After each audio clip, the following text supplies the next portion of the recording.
In this tutorial, you'll learn how to create a row report in Smartsheet to collect, organize, and analyze data from multiple entries in one place. Start by creating a sheet with the fields you want to track, such as order number, return date, and reason for return. Next, create a form connected to that sheet so users can easily submit information.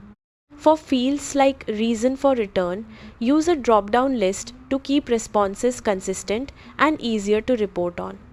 After setting up your form, save it and use the preview option to test a sample submission.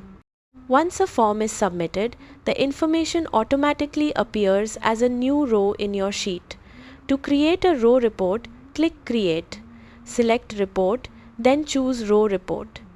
Select the source sheet and configure any filters you need, such as specific return reasons, dates, or customers.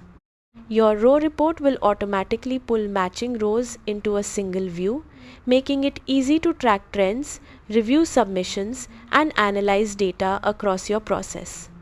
Thanks for watching.